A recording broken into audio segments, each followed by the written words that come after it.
now that we've established what we want to do or what I want to do with this vehicle, the first step for me is always these very loose, very fast 2D sketches in Photoshop, usually from a side view, like the vehicle's profile, like the biggest kind of like what's the biggest square footage that you can see on a vehicle is usually the side view, right?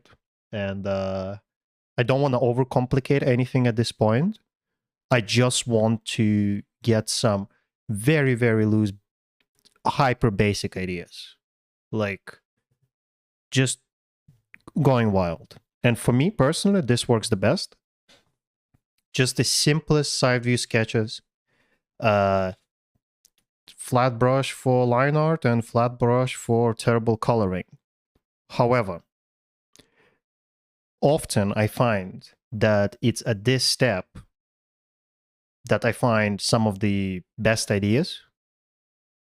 I like to scout for cool nuggets in these terrible sketches.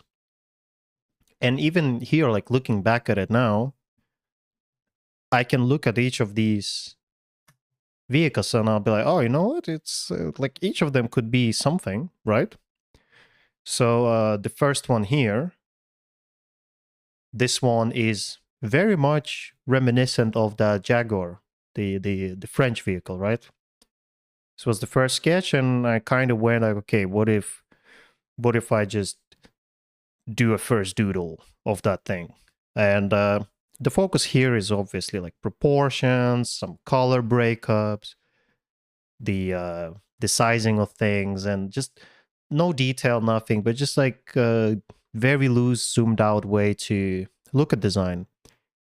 And then from there, I would go on to the to kind of like the rest of the sketches here, and I would try and break out of that initial styling in the first sketch. So the first sketch is very reminiscent of the reference, and then I'm like, okay, what if it has a different shape, slightly different shape in this case? Because I don't want to go too crazy. I don't want to sit here and explore endless ideas and endless possibilities. Sure, you can take each of these designs and do 100 different variations, and after that 100 another variations, but at some point we gotta stop. We gotta move on. So with these, it's a great exercise to do that. Very quick sketches, just quick explorations. Mostly with this stuff, I just rely on kind of my visual library. I've seen enough vehicles by now, and I'm just going off of my brain.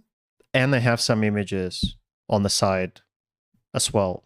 But usually with these vehicles, in terms of proportions, it's more function driven than style driven. If you want, you can drive it with style. That's fine too.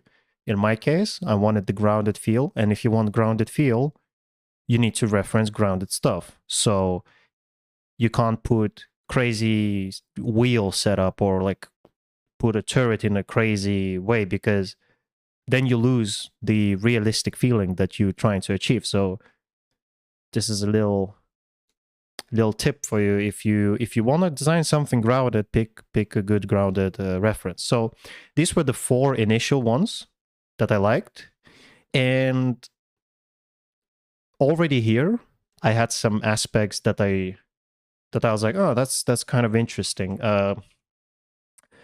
This breakup here on the side, with I tried to like indicate that there's like some sort of a grill going on here.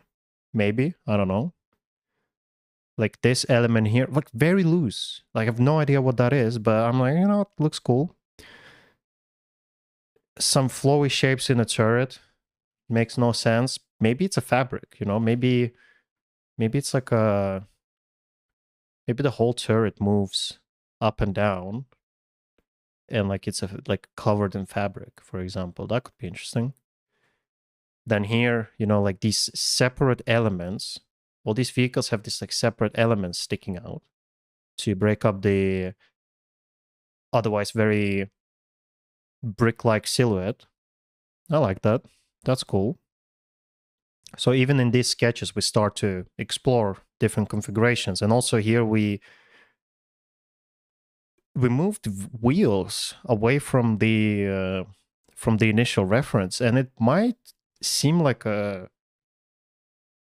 very like it's not a great it's not like a massive design decision. It's just moving one wheel from the back to the front, but I think it makes a lot of difference because there's not that many vehicles in real life that have this wheel configuration. There are some, but generally you would have, you know, double wheel setup on the back. And it's a small decision, but in my view, it adds a little bit of interest.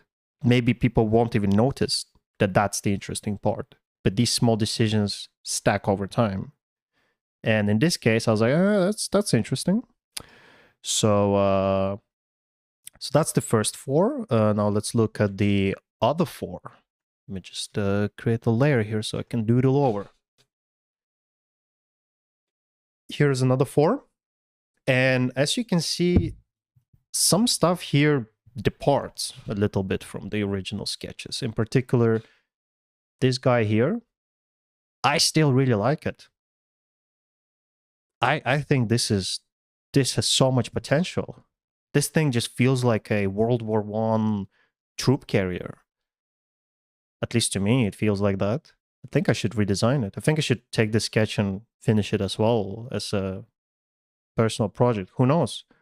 Maybe by the time this course out, this thing is already built as well. But here I just try to explore something something outside of the the parameters that they initially set up, because I don't want to really lock myself into anything, but I also don't want to explore anything too crazy. So again, I take this time with these quick doodles to just like, oh, what would be like another fun thing? And again, I really like this thing. It's so cool. But I didn't go for it in the end, even though I really like it, because I just wanted to stick with the original plan. Because I found with me, it's kind of a slippery slope. You start changing your mind, and then you go to, maybe I'll start doing this thing and I'll realize that I don't like it, and then I'll do something else or not finish the project. So I stick with the original plan. I put this one into the to-do folder, and I'll get to it at some point. It's not gonna disappear. So yeah. Next one here is it's a little bit more sci-fi. You know, we have some absolutely crazy shapes going on. There's like a sphere attached to it. It's got more resemblance to like more like Cold War period Soviet BTRs with like this front thing. It's got some interesting breakup in the middle that I tried to replicate, think, on the further sketches, but it looks cool on the side, or like seemingly looks cool to me, but it just didn't really work in the end. Funky turret, but why not? Maybe it's something interesting. Again, trying to break out of that original reference and try something different, but not too different. Same with this guy here. That's really cool. This has, again, that a bit more Cold War, Soviet period feel to it, but in orange color. And there's not many military vehicles in orange color, so this could be interesting. Maybe this belongs to some sort of a kingdom, and they have like cool graphics and they stylize their vehicles. Again, no shame in exploring this stuff. And the last one here, we have kind of more subdued design. This one I like because it has a very realistic sci-fi future feel to it. It doesn't have a lot of bells and whistles to it. It's just kind of like a functional box on wheels that probably gonna exist at some point. Somebody will make it in the future. But I don't think it's the right choice for my design. But it was cool to explore it. Maybe I'll revisit all of these designs at some point.